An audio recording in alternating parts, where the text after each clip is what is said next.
Hello students, welcome to all of you on my YouTube channel Physics with A.K. Sharma, and today we will discuss about the alternating current. Last time जो हमारा lecture था बेटा, उसके अंदर हमने जो fourth unit का first part है EMI इलेक्ट्रोमैग्नेटिक इंडक्शन वो हमने कंप्लीट कर लिया था। And after the June holidays अब हम स्टार्ट करते हैं इसका सेकंड पार्ट अल्टरनेटिंग करंट। ठीक है, तो अपने कॉपी पेन निकाल करके तैयार हो जाइए और नोट कीजिए alternating current.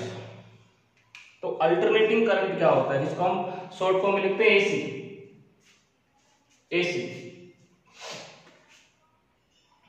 Alternating current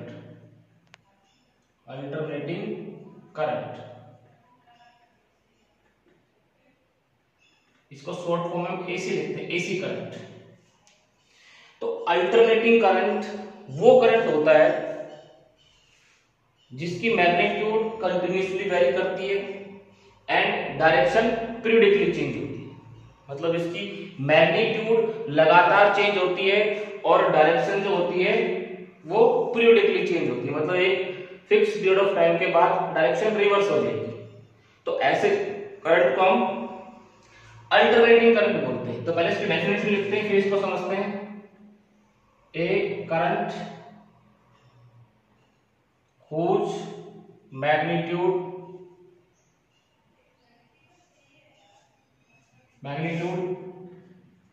changes continuously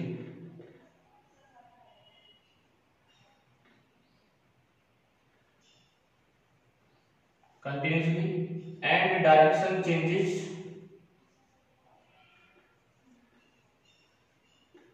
periodically। ऐसा करंट जिसकी मैग्नीट्यूड लगातार चेंज होती है और डायरेक्शन जो होती है वो पीरियडिकली चेंज होती है, ऐसे करंट को क्या बोलते हैं, अल्टरनेटिंग करंट। ठीक है, और अल्टरनेटिंग करंट को हम किस तरह से रिप्रेजेंट करते हैं ग्राफिकली, देखिए ये। ठीक है, इधर करंट आई, इधर टाइम के साथ इसका ग्राफ कैसा बनेगा, इस तरह से।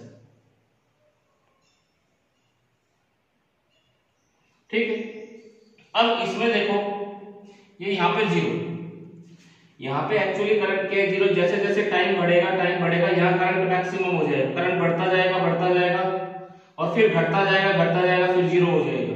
फिर यहाँ से फिर क्या होगा, माइनस में मैक्सिमम पहुंचेगा और फिर वापस zero.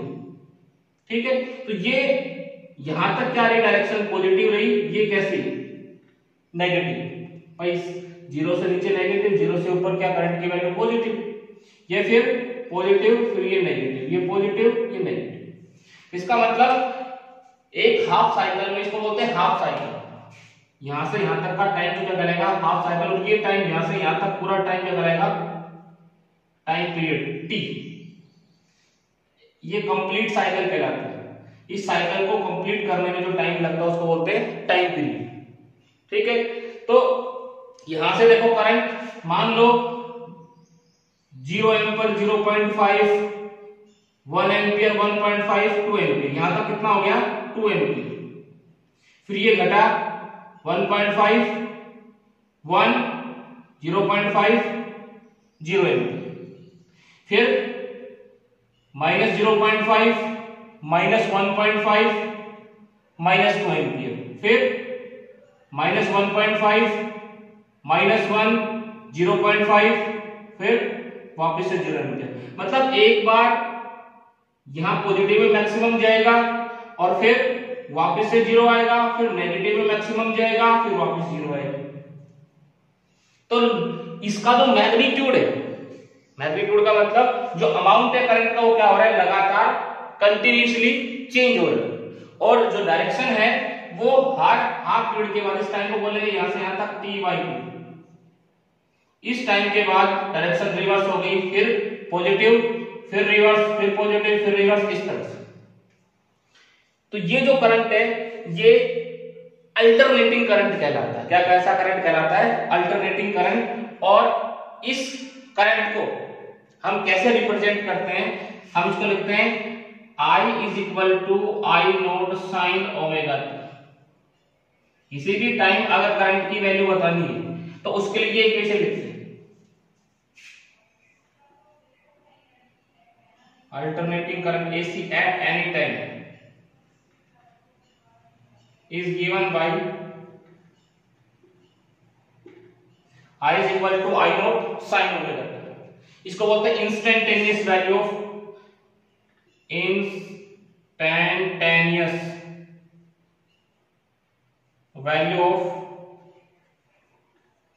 AC।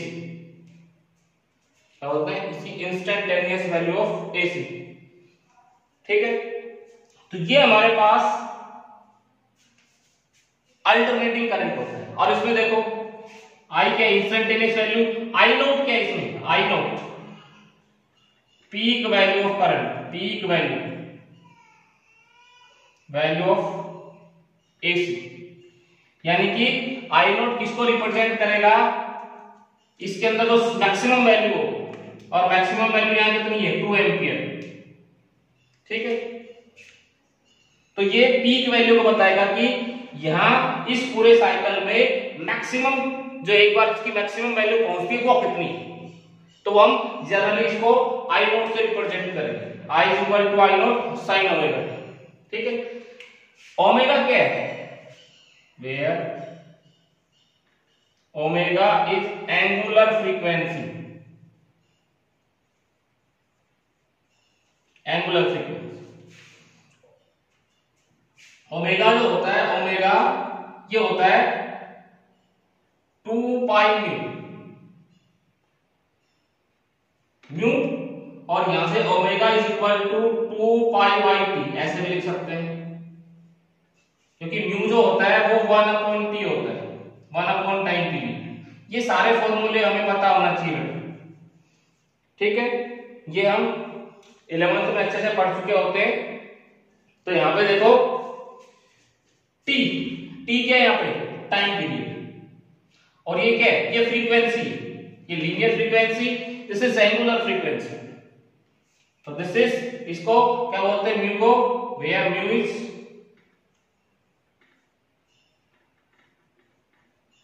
Frequency. Angular frequency की बात आएगी तो वहां पे हम ओमेगा लिखेंगे, ओमेगा, ओमेगा। ठीक है, और ये म्यू लीनियर फ्रीक्वेंसी, ठीक है, टाइम पीरियड, टाइम पीरियड। और टाइम पीरियड क्या होता है बेटा, कि एक साइकिल कंप्लीट करने में ये यहां से यहां तक एक बार जीरो से मैक्सिमम, मैक्सिमम से फिर जीरो, फिर नेगेटिव मैक्सिमम, फिर जीरो, यहां तक जो टाइम लगेगा, ये टाइम क्या कहलाता है, टाइम पीरियड। क्या कहलाता है, टाइम पीरियड। ठीक है, तो ये अल्टरनेटिंग करंट को, इंस्टेंटेनियस वैल्यू को लिखने का ये फॉर्मूला होता है, I is equal to I naught sine omega t. ठीक है, और इस तरह से हम अल्टरनेटिंग करंट को रिप्रेजेंट करते हैं। ऐसा करंट जिसकी मैग्नीट्यूड लगातार चेंज होती है और जो डायरेक्शन होती है वो पीरियडिकली चेंज होती है, ऐसे करंट को हम क्या बोलते हैं, अल्टरनेटिंग करंट। ठीक है, अब घर में जो करंट आता है, घर में जो करंट आता है हमारे, वो कैसा होता है, अल्टरनेटिंग करंट होता है। कैसा होता है, अल्टरनेटिंग करंट। हमारा फ्रिज हो गया, हमारा कूलर हो गया, हमारा एसी हो गया, पंखा हो गया, टीवी, ये सारे अल्टरनेटिंग करंट से रन होते हैं। कैसे चलते हैं, अल्टरनेटिंग करंट से। जो हमारे घर में इलेक्ट्रिक बल्ब होता है वो भी किससे ग्लो करता है, अल्टरनेटिंग करंट से ग्लो करता है। ठीक है, और अल्टरनेटिंग करंट की जो फ्रीक्वेंसी होती है, हाउस होल्ड अल्टरनेटिंग करंट की जो फ्रीक्वेंसी होती है वो 220 वोल्ट होती है। देखो यहाँ पे हम और थोड़ा सा अल्टरनेटिंग करंट के बारे में स्टडी करते हैं।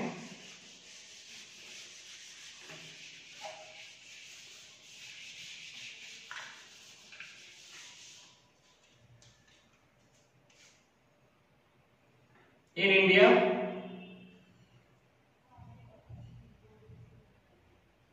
the frequency of AC कितनी होती है, mu is equal to 50 hertz. कितना होता है बेटा, 50 हर्ट्ज। ठीक है, यानी कि हमारा जो करंट है वो 1 सेकंड में ऐसे कितने साइकिल कंप्लीट करता है। ये फ्रीक्वेंसी का मतलब होता है, ये इस तरह से दिखाया ना हमने, ये हमने कहा कि क्या, एक साइकिल कंप्लीट हो गया टी, ये दूसरा टी, ये 2t यहां से यहां तक, ये कंप्लीट यहां से यहां तक 2t, फिर ये 3t, इस तरह से। तो ऐसे कितने साइकिल कंप्लीट कर लेता है घर में जो एसी आता है, 1 सेकंड के अंदर 50 साइकिल कंप्लीट कर लेता है। कितने साइकिल कंप्लीट कर लेता है, 50 साइकिल कंप्लीट कर लेता है। ठीक है, और तो ये अल्टरनेटिंग करंट की फ्रीक्वेंसी होती है। ठीक है, जो वोल्टेज आती है घर के अंदर इन हाउस होल्ड सर्किट,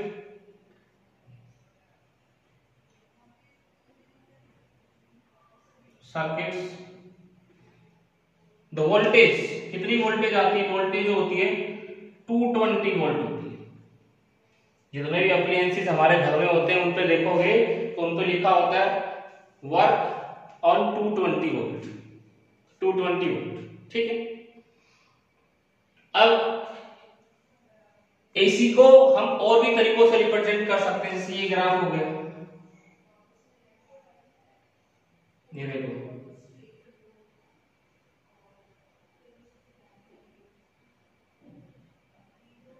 ये इसको बोलते हैं स्क्वायर वेव।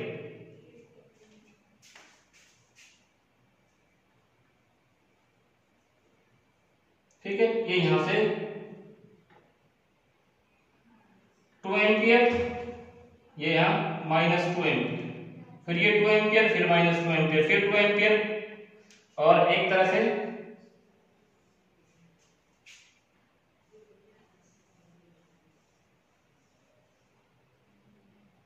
Triangular wave. ठीक है, ये पॉजिटिव, ये नेगेटिव, ये पॉजिटिव, ये नेगेटिव। ठीक है, ये भी ऐसी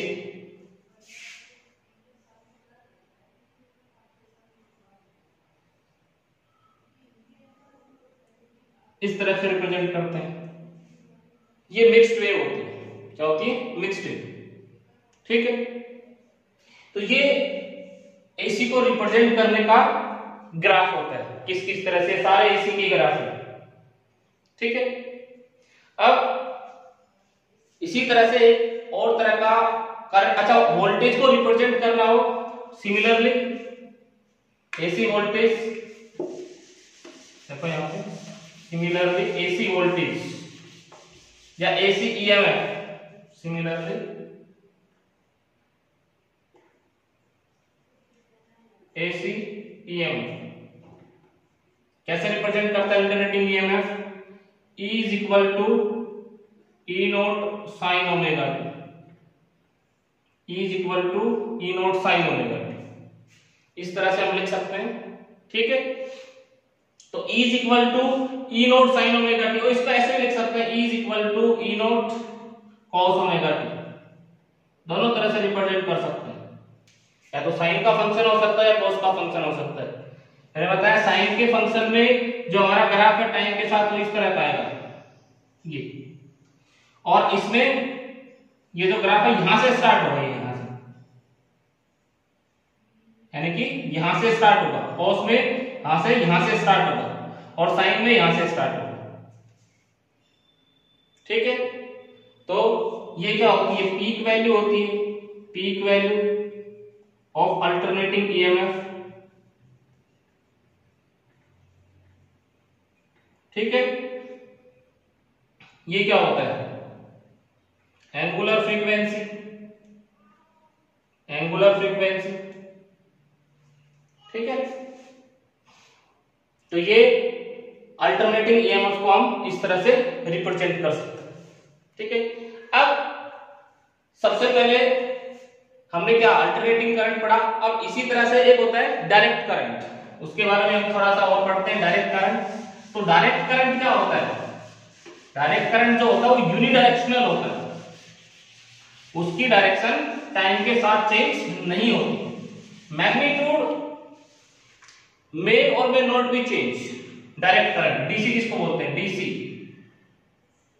डायरेक्ट करंट, डायरेक्ट करंट। तो डायरेक्ट करंट क्या होता है बेटा, एक ऐसा करंट जिसकी मैग्नीट्यूड मे और may not be change but direction जो होती है वो चेंज नहीं होती। ए current whose magnitude may or may not change with time but direction does not change with time। Direction जो होती है वो टाइम के साथ चेंज नहीं होती, यानी कि यूनिडायरेक्शनल होता है, यूनिडायरेक्शनल करंट।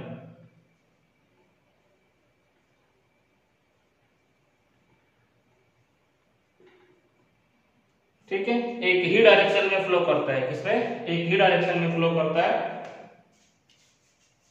इस तरह से देखो, ये इधर टाइम, ये हमने बना दिया, तो कांस्टेंट करंट के लिए 2 एम्पियर। ठीक है, तो देखो ये पॉजिटिव ही रहेगा, ये इस तरह से भी रिप्रेजेंट कर सकते हैं। ये देखो, ये इधर आई, इधर टाइम। अब देखो नीचे वाला पोर्शन तो नेगेटिव पोर्शन तो है ही नहीं इसमें भाई। यहां देखो, यहाँ क्या, ये बढ़ रहा है फिर 0, फिर बढ़ रहा है फिर 0, फिर बढ़ रहा है फिर 0, लेकिन इसमें नेगेटिव वाला पोर्शन नहीं। इसमें भी देख लो, इसमें तो कांस्टेंट है। तो ये भी डायरेक्ट करंट के लिए, ये भी डायरेक्ट करंट के लिए, और इस तरह से ग्राफ और बना सकते हैं हम।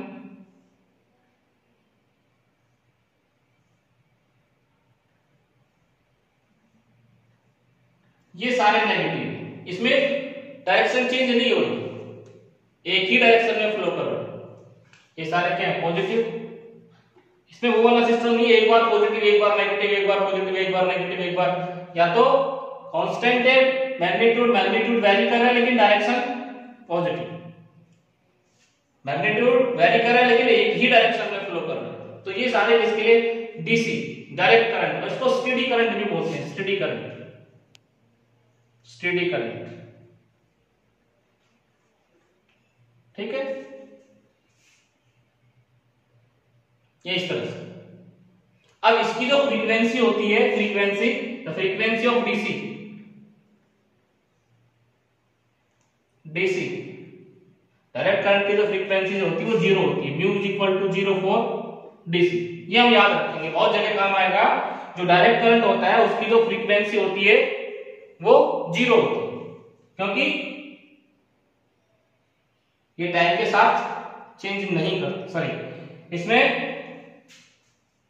ये टाइम के साथ वेरी करती है लेकिन पीरियडिकली चेंज नहीं करती। इस तरह के पॉजिटिव नेगेटिव साइकिल इसमें नहीं बनते। इसकी जो फ्रीक्वेंसी है इस वाले की 0। ठीक है, तो ये हमारे पास डायरेक्ट करंट हो गया। अब एसी की हम एवरेज वैल्यू फाइंड आउट करते हैं। सबसे पहली चीज है the average value of alternating current. तो यहां पे देखो, the average value of alternating current find out करते हैं।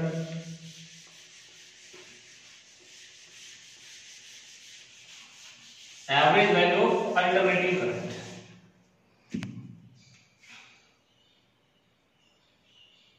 Average value of AC.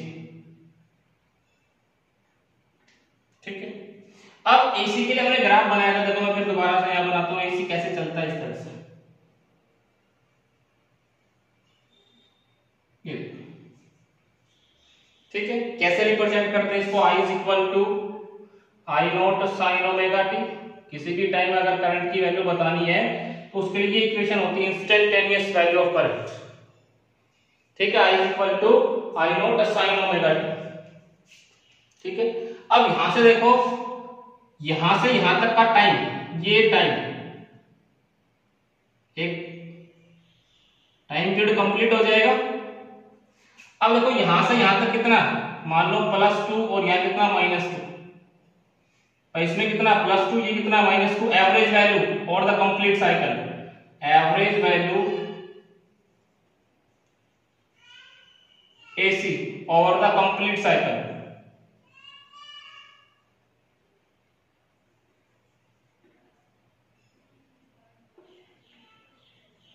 Zero, क्योंकि यहां से यहां तक एवरेज निकालेंगे -2 +2 कितना आएगा, 0 है।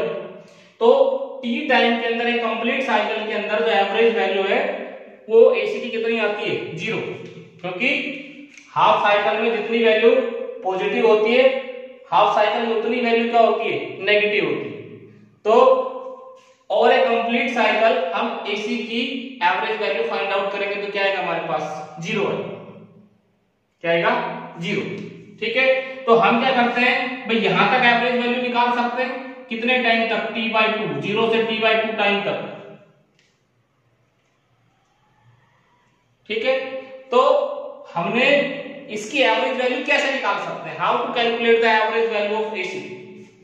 भाई कंप्लीट साइकिल में निकालेंगे, 0 से t टाइम में निकालेंगे तो कितनी आएगी, 0 से t टाइम, 0 टू t कितना आएगा, 0 आएगी एवरेज, क्योंकि जितना हाफ साइकिल में मैक्सिमम वैल्यू पॉजिटिव होती है उतनी हाफ साइकिल में नेगेटिव वैल्यू होती है, दोनों को जोड़ेंगे तो क्या आएगा, 0 है।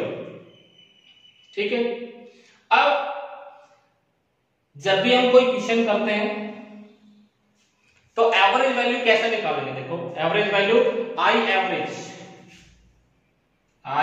Average, this is total charge divided by total time. भाई टी टाइम में कितना चार्ज हमने सेंड किया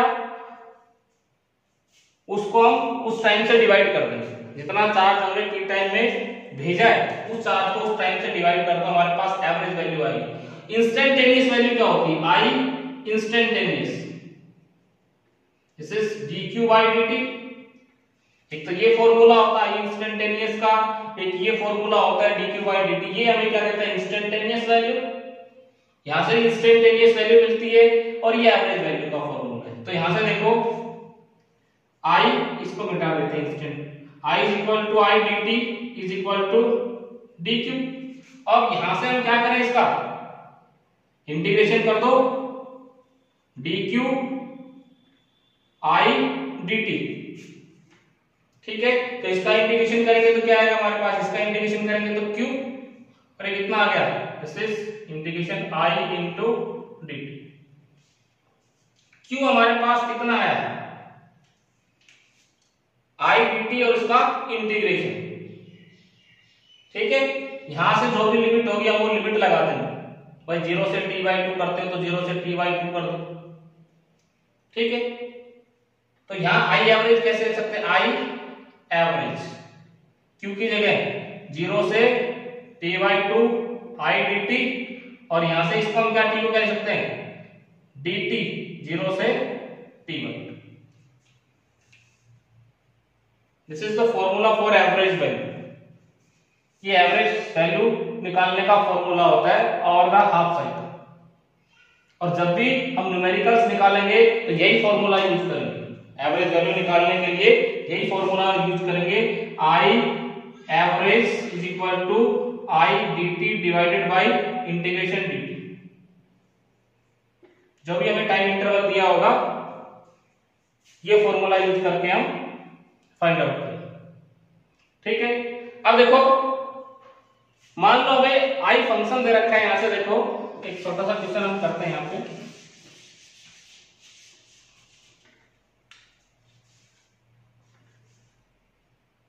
आई इज इक्वल टू, आई हमें दे रखा है 3t², और हमें कहा इसकी एवरेज वैल्यू निकालो, average find the average value of AC t is equal to 2 second, t is equal to 2 second पे आई की एवरेज वैल्यू फाइंड आउट करनी है। तो कैसे फाइंड आउट करेंगे? तो इसी तरह से फाइंड आउट करेंगे। हम क्या करेंगे, this is i is equal to I average I dt divided by dt।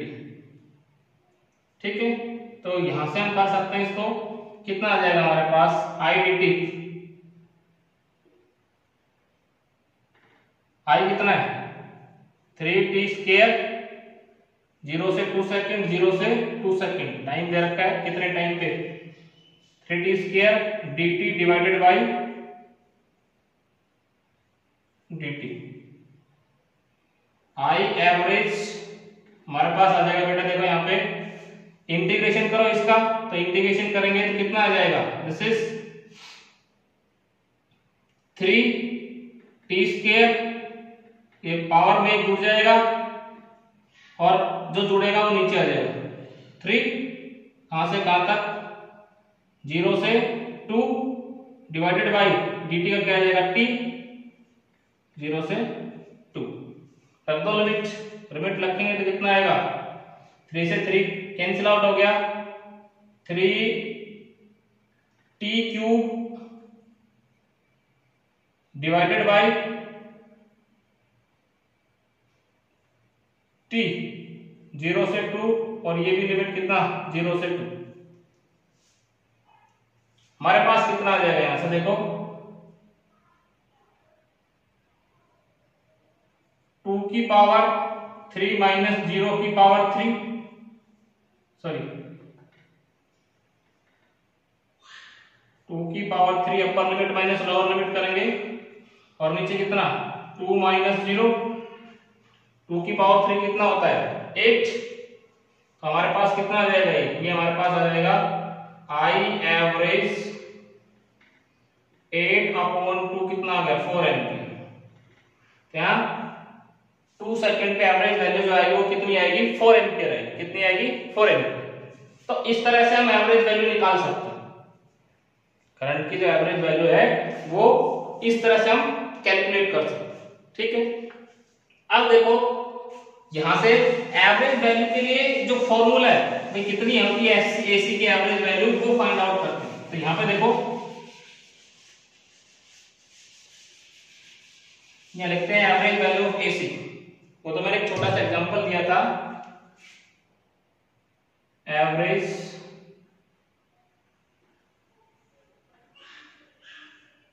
AC current is equal to that value of DC, या स्पीडी लिख सकते हो, DC current which would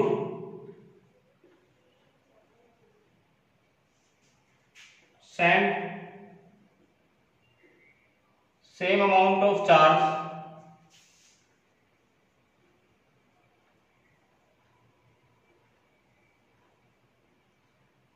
in half cycle t/2 time as is done by AC in same time same circuit। ठीक है, t/2 time में DC जितना charge भेजेगा, ठीक है, वो एसी की एवरेज वैल्यू के बराबर आएगा। किसके बराबर आएगा? एसी की एवरेज वैल्यू के बराबर आएगा। ठीक है, यहां पे मान लेते हैं instantaneous value,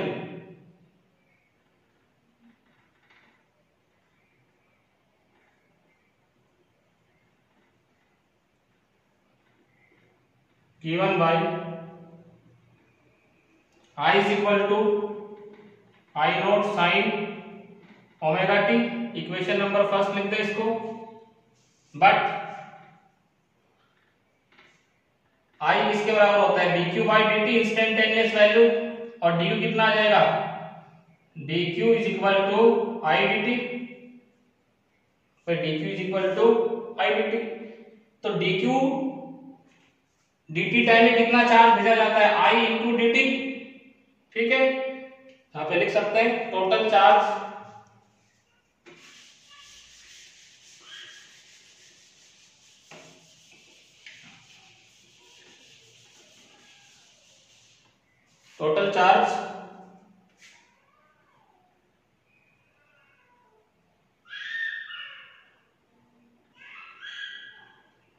in time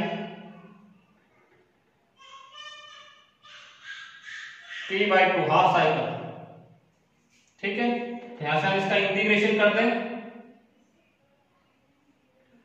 dq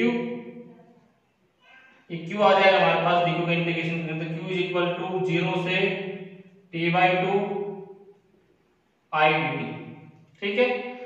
0 से t by two I dt हम निकाल लो, इसका इंटीग्रेशन कर लो, q इज इक्वल टू 0 से t बाई टू, आई की वैल्यू कितनी दी क्वेश्चन नंबर फर्स्ट से, I naught sine omega t into dt, यही वैल्यू थी। अब यहां से देखो q is equal to I naught constant है, साइन का integration minus cos omega t आ जाएगा, इसका करेंगे कोस ओमेगा t आ जाएगा, ओमेगा कहां जाएगा नीचे आ जाएगा, क्योंकि t के साथ क्या है ओमेगा है।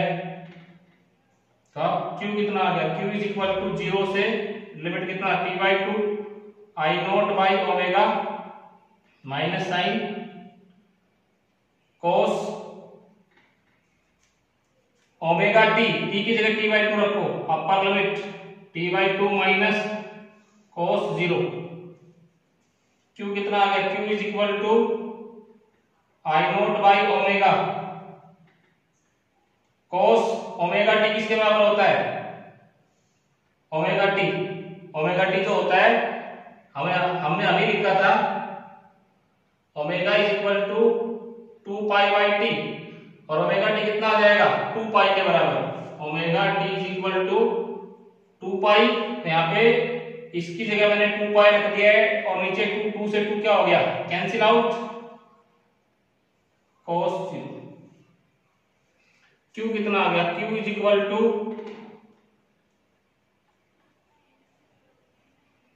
cos पाई की वैल्यू -1, cos 0 की वैल्यू 1, q कितना आ गया minus minus plus 2 I naught by omega, 2 I naught by omega.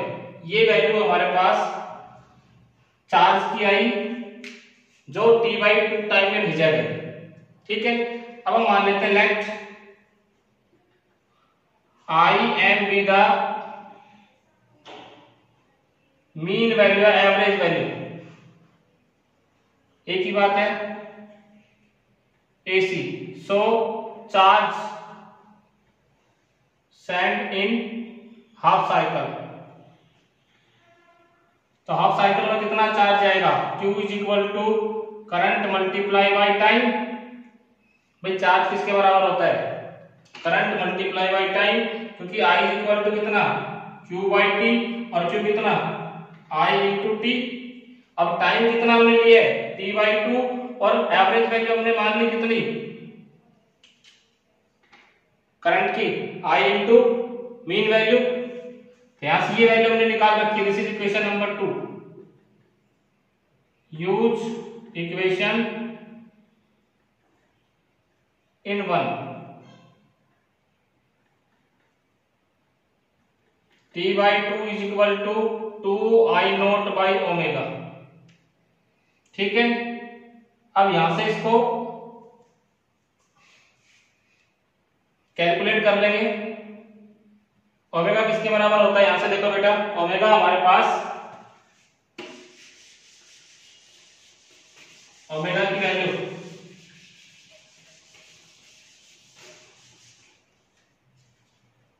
आई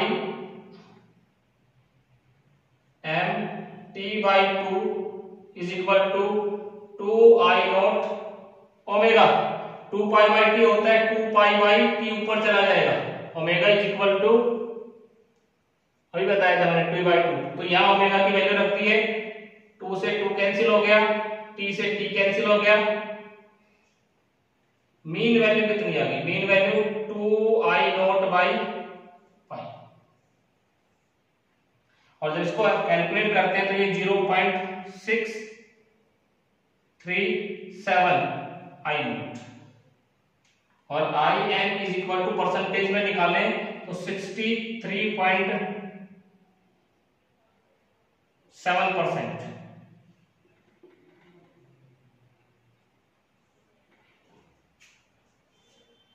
ये एवरेज वैल्यू होती है किसकी, अल्टरनेटिंग करंट की। जो पीक वैल्यू होता है उसका 63.7%, जो पीक वैल्यू होता है उसका 63.7% एवरेज वैल्यू होती है, ठीक है।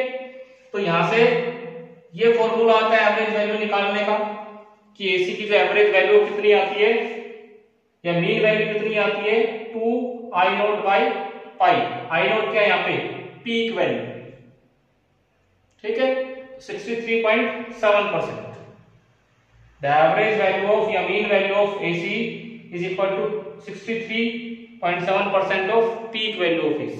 ठीक है बेटा, आज के लिए इतना ही, नेक्स्ट लेक्चर में हम इससे आगे बढ़ेंगे। Thank you.